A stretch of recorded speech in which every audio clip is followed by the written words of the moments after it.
केंद्रीय वित्त राज्य मंत्री पंकज चौधरी ने पत्रकारों से किया वार्ता। इंडिया गठबंधन में शामिल सभी पार्टियों पर जमकर साधा निशाना।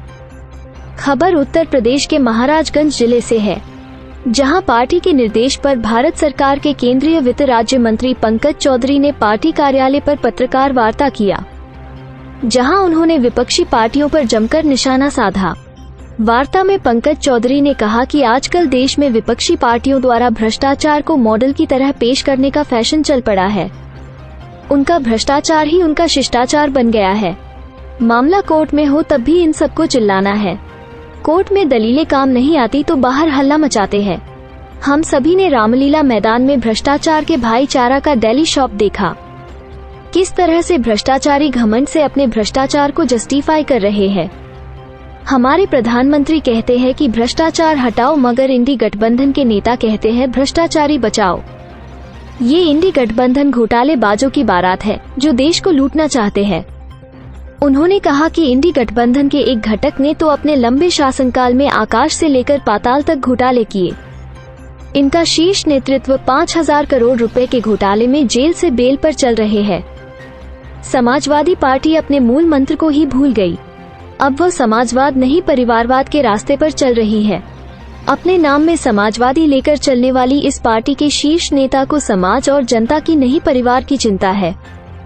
केंद्रीय वित्त राज्य मंत्री पंकज चौधरी ने बताया कि सपा पार्टी के एक नेता सनातन धर्म और रामचरितमानस पर आपत्तिजनक टिप्पणियां करते रहे, किंतु सपा अध्यक्ष ने स्वामी प्रसाद मौर्य पर कोई कार्रवाई नहीं की। सपा शासनकाल में अपराधी बेखौफ आतंक फैलाते रहे, आम जनता पर जुल्म करते रहे, महिलाएं तक सुरक्षित नहीं थी। इन्हीं के नेता ने कहा था बच्चे हैं, गलतियां हो जाती है। ऐसे लोगों से राम राज्य की कल्पना नहीं की जा सकती। उन्होंने आगे कहा कि इंडी गठबंधन का काम है जितना लूट सको लूट लो, हर दिन नया झूठ बोलो, मोदी को गाली दो, देश को बदनाम करो, हिंदू धर्म को गाली दो, जमकर घोटाला करो, जांच एजेंसियां जब नोटिस दे तो अनदेखी करो और कार्रवाई करे तो कोर्ट पहुंचो, कोर्ट भी फटकार लगाए तो विक्टिम कार्ड खेलो, जनता को गुमराह कर देश के लोकतंत्र पर खतरा बताओ। यही इनका काम है। इंडी गठबंधन की टोली को देखिए तो पता चलेगा कि जो भ्रष्टाचारी है, जो भ्रष्टाचार के मामले में जेल या बेल पर है, वो भी भ्रष्टाचार के मामले में रैली कर रहे हैं। ये संदेश खाली पर चुप रहेंगे।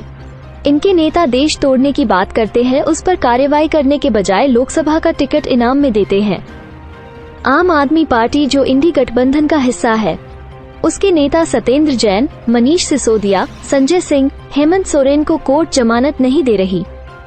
केजरीवाल कोर्ट के आदेश पर रिमांड पर है।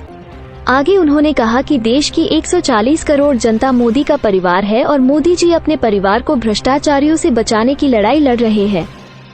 जिसने देश को लूटा है उसे लौटाना ही पड़ेगा, यह मोदी जी की गारंटी है।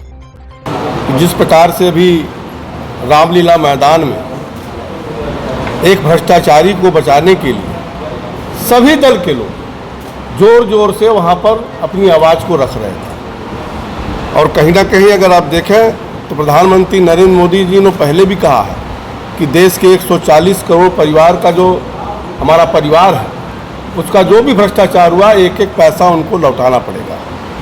और जिस प्रकार से कांग्रेस पहले केजरीवाल को उसी दिल्ली में इस्तीफा की मांग कर रही थी, आज कहीं ना कहीं कांग्रेस और सारे विपक्ष के लोग उस भ्रष्टाचार को छिपाने के लिए आज वहाँ पे उनके पीछे खड़े हुए हैं। और जोर जोर से चिल्लाने से कुछ नहीं होता है, क्योंकि अगर केजरीवाल को कहना है, केजरीवाल को ईडी ने भले उनके गिरफ्तार किया, 9 मरतबे सम्मन देने के बाद जब वो नहीं गए और खुद केजरीवाल कोर्ट में गए थे और कोर्ट ने कहा कि इनको गिरफ्तार क्यों नहीं किया जाता है। अगर आप देखें तो कल ही अभी कोर्ट ने उनको जमानत ना दे करके जेल भेजने का काम किया है। जिस नैतिकता की बात केजरीवाल करते थे, जब उसी रामलीला मैदान में जब उनके गुरु दूसरे थे, तब वो भ्रष्टाचार मिटाओ का नारा देते थे और कहते थे कि आरोप लगते ही पद को छोड़ देना चाहिए। और आज उनके भ्रष्टाचार के गुरु लालू हो गए हैं। आज कहीं ना कहीं उसी मन से भ्रष्टाचार से लोकतंत्र बचाओ का नारा देते हैं, कहीं ना कहीं अन्यायपूर्ण है। और ये सारे लोग अगर आप देखें जितने भी दल उसमें सम्मिलित थे, तो कहीं ना कहीं जिनका केवल मत है कि जितना लूट सको तो लूटो, हर दिन नया झूठ बोलो, मोदी जी को गाली दो, देश को बदनाम करो, हिंदू धर्म को गाली दो, जम के घोटाले करो, जांच एजेंसियों को नोटिस देने पे उनके सामने उपस्थित ना हो, कार्रवाई हो तो कोर्ट पहुंचो, कोर्ट भी फटकार लगाए तो भी विक्टिम कार्ड खेलो। देश का लोकतंत्र खतरे में है।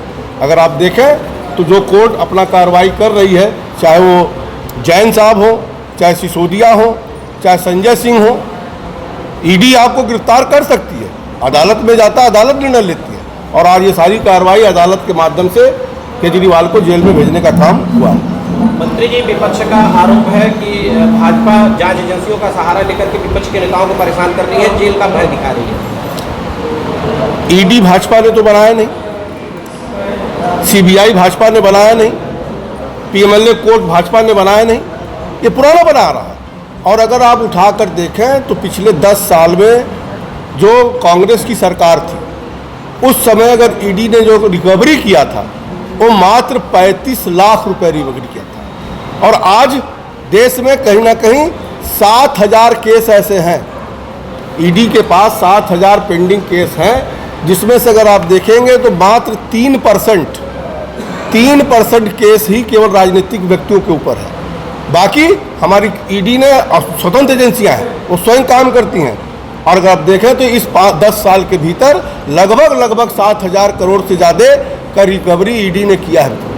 तो ये कहना कि ईडी से जानबूझ के कार्रवाई हो रही, ईडी स्वतंत्र संस्था है, अपना निर्णय वो स्वयं लेती है, वो सरकार के कहने पे ना चलती है ना रुकती है।